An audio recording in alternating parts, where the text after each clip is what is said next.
Hello दोस्तों, आज की वीडियो में हम बात करने वाले हैं कि अगर आप भी ईटीएफ में स्विंग ट्रेडिंग करते हैं तो कैसे आप ईटीएफ में एक बड़ा रिटर्न बना सकते हैं।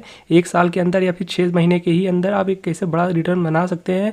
और जो हम स्विंग ट्रेडिंग करते हैं वो तो खैर हमें करते ही रहना है, बाकी हम यहाँ पे हम कुछ एक अप्रोच देखेंगे और कैसे मार्केट में हमें अपॉर्चुनिटी ग्रैब करनी होती है और कैसे हमें अपॉर्चुनिटी को पहचानना होता है ईटीएफ में। ये हम इस वीडियो में सीखने वाले हैं।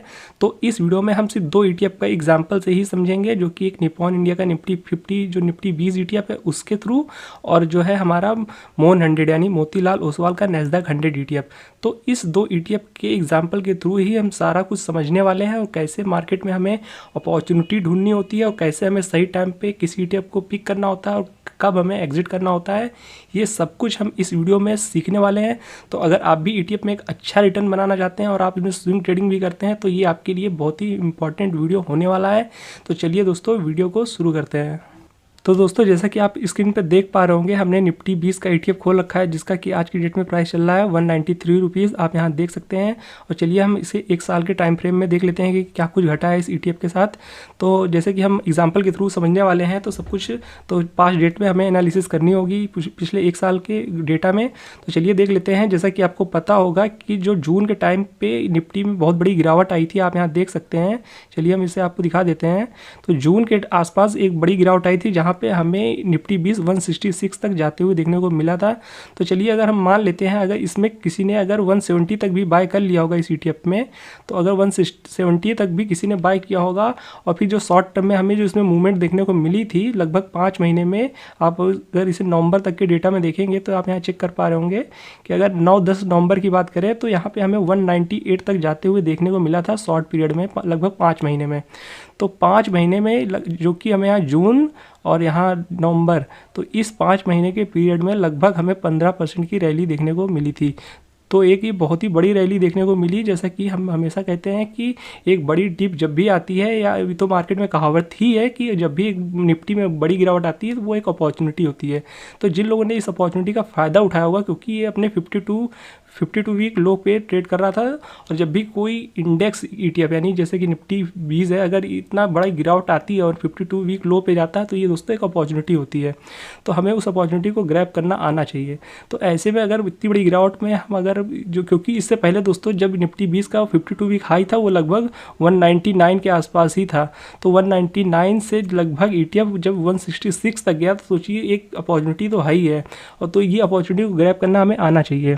तो जैसा कि जिन लोगों ने 170 के प्राइस पे भी इसे बाय किया होगा, गया तो 166 तक था, अगर 170 तक भी किसी ने बाय कर लिया होगा या उसकी एवरेजिंग 170 तक की भी रही होगी तो उसे शॉर्ट टर्म में लगभग 15% का रिटर्न देखने को मिल गया होगा। यहाँ पे हम 198 इसलिए कह रहे हैं क्योंकि दोस्तों यहाँ पे अब आपको एग्जिट करना आना चाहिए, क्योंकि हम हमेशा कहते हैं कि किसी भी ईटीएफ में अगर 52 वीक हाई के पास वो ईटीएफ पहुँच जाता है तो हमें एग्जिट कर लेना ही समझदारी की बात होती है, क्योंकि दोस्तों हमें रिस्क और रिवार्ड भी देखना होता है। क्योंकि अब यहाँ से बढ़ने के चांसेस कम होते हैं बल्कि गिरने के चांसेस ज़्यादा होते हैं। हालांकि ये ईटीएफ को गिरने में थोड़ा सा ज़्यादा टाइम लगा, ये ईटीएफ आगे जाके 205 तक का हाई लगाया। पर दोस्तों हम इतने मार्केट में एक्सपर्ट तो है नहीं कि एकदम टॉप पे ही एग्जिट कर पाए, ऐसा तो बड़े बड़े एक्सपर्ट भी नहीं कर पाते हैं। तो दोस्तों हमें अब फिलहाल दोनों ही कंडीशन के लिए तैयार रहना होता है। तो दोस्तों ये तो बात हो गई निफ्टी 20 की। तो चलिए दोस्तों हम जैसा कि शुरू में वीडियो में कहा था ना कि रिटर्न को कैसे हमें इंक्रीज़ करना है, तो हमने यहाँ से तो एग्जिट ले लिया, फिर हमें उस पैसे का क्या करना है, तो चलिए उसके बारे में भी देख लेते हैं। तो जैसा कि हम हमेशा आपको कहते हैं कि जो भी प्रॉफिट बुक करें वो आपको एक अच्छे ईटीएफ में री इन्वेस्ट करना होता है, इससे आपको रिटर्न अच्छा बढ़ के मिलता है। और चलिए देख लेते हैं आप वो रिटर्न कैसे बना सकते हैं, वो भी हम एक बार आपको दिखा देते हैं। तो चलिए उसी के बारे में बात कर लेते हैं। तो दोस्तों जैसा कि आप इस समय स्क्रीन पे देख पा रहे होंगे, ये मोतीलाल ओसवाल का नैस्डैक 100 है। तो हमने कहा था ना कि जैसे कि वहाँ पे अगर आपने 9 नवंबर या 10 नवंबर के आसपास अगर उस ईटीएफ से यानी निफ्टी 20 से एग्जिट ली होती और आपको फिर वो पैसा री इन्वेस्ट करना होता है रिटर्न को एक्स्ट्रा बढ़ाने के लिए। तो दोस्तों जैसा कि आप यहाँ देख पा रहे होंगे 9 नवंबर के आसपास इस ईटीएफ का प्राइस यानी मोतीलाल ओसवाल के नैस्डैक 100 का प्राइस 89 रुपीज़ के प्राइस पे देखने को मिल रहा था, जो कि ये अपने 52 वीक लो पे ट्रेड कर रहा था। तो हम ये भी दोस्तों हमेशा कहते हैं अपने वीडियो में कि जब भी कोई ETF 52 वीक लो पे आता है तो उसे बाय करना ही होता है, क्योंकि ये दोस्तों एक अपॉर्चुनिटी होती है, इसे हमें ग्रैब करना सीखना चाहिए दोस्तों। हम हमेशा इस बात को कहते रहते हैं कि कोई भी ETF में अगर 52 वीक लो लगाता है तो ये एक दोस्तों अपॉर्चुनिटी होती है। तो जैसा कि वहाँ पे हमने जब सेल किया तो वो 52 वीक हाई था, और जब हमने इसमें पैसा दोबारा से लगाया तो यहाँ ये 52 वीक लो पे था, और उस समय ये मोन 100 का ETF जो था उसका 52 वीक हाई जो था वो लगभग था 121 रुपये के अराउंड। तो दोस्तों उस समय इस ETF का जो 52 वीक हाई था 121 था, और हमें मिल रहा था 89 रुपीज़ के प्राइस में। तो दोस्तों ये एक अपॉर्चुनिटी नहीं है तो फिर क्या है, क्योंकि जो 121 का हाई लगाया है और वो 89 पे ट्रेड कर रहा है, तो लगभग उसमें बहुत बड़ी गिरावट है, 25-30% की गिरावट है। तो इसे हमें अपॉर्चुनिटी ही समझना होगा, और हमें वो पैसा अगर उस समय उसमें से प्रॉफिट बुक करके अगर आपने इसमें री इन्वेस्ट किया होता इस कंडीशन में, क्योंकि एक ETF जो कि निफ्टी 20 आपको 52 वीक हाई पे आपने सेल किया और दूसरे ETF को उसी टाइम पे आपने पिक किया 52 वीक लो पे। तो दोस्तों इस तरह आप अगर ट्रेड करेंगे तो आपको रिटर्न मैक्सिमाइज होता हुआ देखने को मिलेगा, क्योंकि दोस्तों अगर उसके बाद से हम बात करें 15% तो आपने निफ्टी 20 से कमाया शॉर्ट टर्म में 4-5 महीने में, और उसके बाद जिसने यहाँ पे लगभग 88 के प्राइस में बाय किया होगा और उसे फिर आज की डेट में यानी लगभग देख लीजिए दोस्तों, जो आप यहाँ देख सकते हैं कि लगभग 16% का रिटर्न आपको फिर से देखने को मिल गया। तो लगभग कहा जाए तो 7-8 महीने में आपको लगभग 15% वहाँ प्लस 16% यहाँ, तो लगभग 31% का रिटर्न देखने को मिल गया आपको इतने शॉर्ट टर्म में दोस्तों। तो ये वो एक तरीका था जो हम आपके साथ डिस्कस करना चाहते थे दोस्तों, कि कैसे आप एक सही टाइम पे किसी ETF में एंट्री लेके और सही टाइम पे एग्जिट लेके और उस प्रॉफिट बुक किए हुए पैसे को एक सही ETF में री इन्वेस्ट करके कैसे आप कम समय में एक रिटर्न को अपने मैक्सिमाइज़ कर सकते हैं।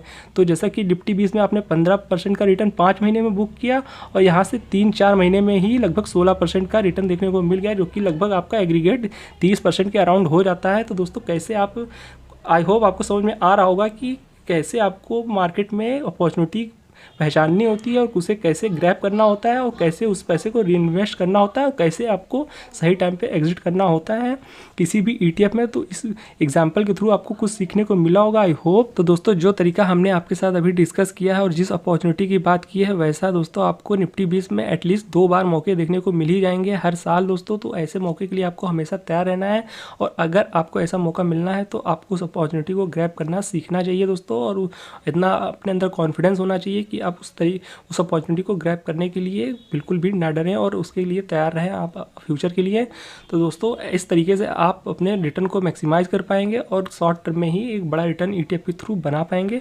क्योंकि दोस्तों जो हम लोग ETF में स्विंग ट्रेडिंग करते हैं उसमें हम जनरली क्या करते हैं, अपने फंड को लगभग 4 से 5 पार्ट में डिवाइड कर लेते हैं, और अपने एक लॉट को एक पर्टिकुलर गिरावट में लगाते जाते हैं। ऐसे करके जैसे मान लेते हैं निफ्टी 20 में 3 रुपये या 4 रुपये की गिरावट पे आप एक लॉट लगाते जाते हैं, और फिर जब वहाँ से तेज़ी आना शुरू होती है तो आप एक लॉट सेल करते जाते हैं। तो दोस्तों ऐसे में आप नो डाउट पूरे मार्केट को लगभग कवर कर लेते हैं, और आपका पैसा भी सेफ होता है, आपका बड़ा लॉस नहीं होता है। पर दोस्तों एक सच आपको इसमें मानना होगा कि आप इसमें एक बड़ा रिटर्न नहीं बना पाएंगे, जैसा कि हमने अपने पिछले वीडियो में आपको दिखाया था। अगर आप हमारे चैनल पर जुड़े हैं तो हमने इसको कैसे बताया रखा है कि कैसे आप इस तरीके से एक बड़ा रिटर्न नहीं बना पाएंगे, क्योंकि इसमें कई लूप होल्स हैं दोस्तों। क्योंकि आपको पूरा मार्केट कवर करना होता है तो आपको कई लॉट में अपने फंड को डिवाइड करना पड़ जाता है, जिस वजह से आप ज़्यादा क्योंकि आपको जो रिटर्न मिलता है पर्टिकुलर लॉट पे मिलता है, आपको पूरे फंड पे नहीं मिलता है।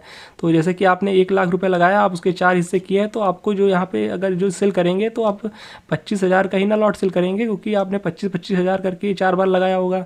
तो ऐसे में जो आपका रिटर्न बनेगा हर वो एक लॉट पे बनेगा, ना कि आपके पूरे 1 लाख पे बनेगा। तो दोस्तों ये वो तरीका था जिससे आपका जो स्विंग ट्रेडिंग करते हैं 4 से 5 पार्ट में अपने पैसे को डिवाइड करके, नो डाउट इसमें रिटर्न तो बन जाता है, पर वो रिटर्न ज़्यादा नहीं होता है।